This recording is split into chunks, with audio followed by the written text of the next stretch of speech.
Okay, resumes for work camping. Different than a regular formal resume. Now, I was an RV park manager and I looked at hundreds and hundreds of resumes over that 7 years that I was a manager. And there was a lot of mistakes made by people that submitted them. Uh, in a work camping arena, in the environment of a RV park, campground, state park, that kind of thing, what's most important to the campground is about you and experience as a work camper. You know, you can have master's degrees, PhDs, all that. So, but let me give you some suggestions on how to build your resume, and also I'm going to show you an example of someone that's struggling with a resume as well.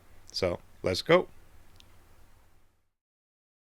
Okay, list previous experiences. And you're going to say, what if I don't have any? Well, we'll cover that in just a minute. If you had work camping before in anything, state parks, campgrounds, local, whether it's a day, week, month, list it. References. If you can even get one letter of reference from another campground is perfect. Picture and description of an RV. They want to know, and that's going to be almost automatic. They want to know what you're going to be living in, the year of it, make, model, and also is it fully contained? Does it have a bathroom, shower, and all that in it? Because a lot of RV parks are required by the local health department, and that's under their operating license through their county. So it's just not the RV park. They need to know. And that's going to be critical. That's going to be a big part of your resume. Pictures of yourself. They want to see who you are and traveling with you. Family members, kids, dogs. How many? Breed. Very important. Some parks will not allow a large breed dog, and that's our rules. References from other campgrounds, business owners, managers is great. Length of stay. How long are you looking for? You know, they might be looking for a 3-4 month employee, and you only want to be there a month. Or maybe you're looking for something longer term. Be sure to spell that out.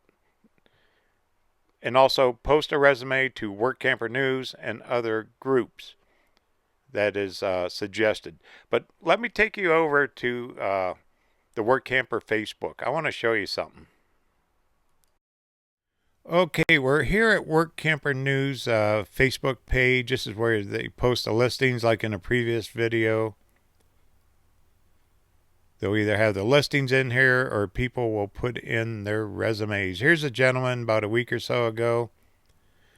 My wife and I submitted our resume to several locations. She has extensive 8 years background customer service, reservations, and campgrounds. Sounds good, huh? He goes, although my experience is in maintenance, not campgrounds. He's posted this 72 times. Well, what's going on? Well, a lot of people are giving him feedback of why his resume, and they're saying make it more in tune, tone it down, make it more in tune to the job that you're applying for.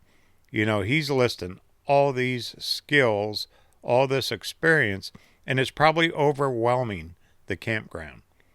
They're looking for someone that wants to mow lawns. They want somebody that'll do light maintenance, that kind of thing.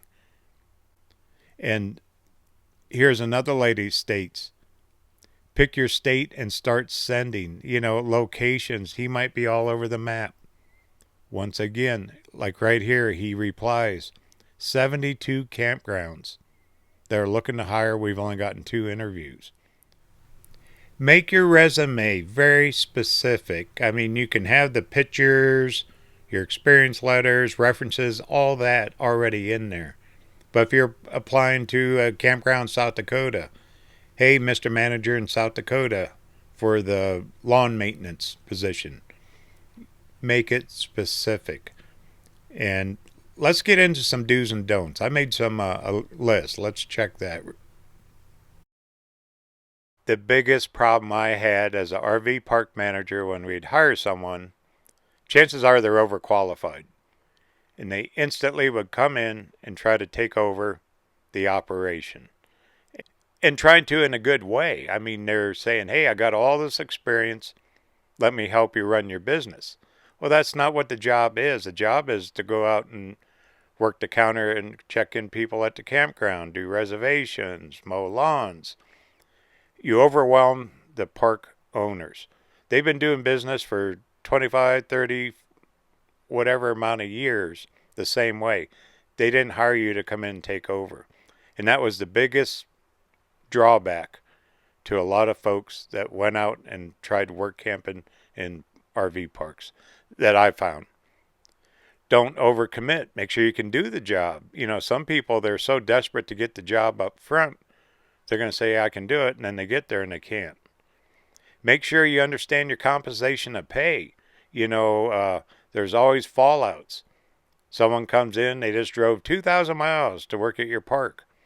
And they say, hey, I'm here to get the full hookup site, all this money and everything, and that's not what the job was.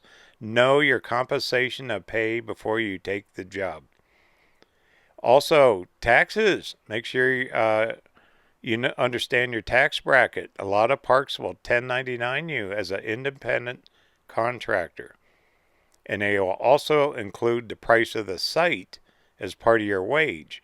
So you might be taxed not only on the wage, but also the cost of the site, which is considered as a wage. So make sure you understand this up front. Determine how long you want to be at each location. You know, that's a negotiated thing. So make sure you understand that, and also the park understands that.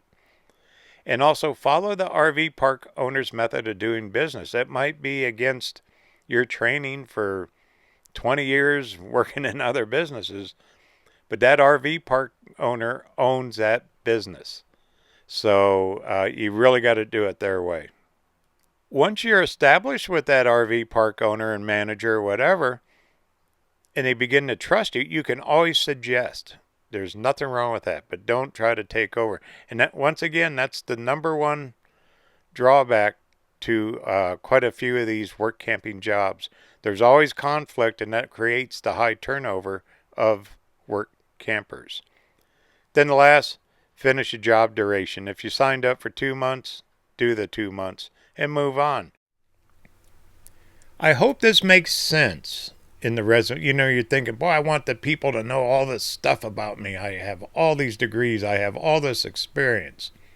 It doesn't fit the work camping type job.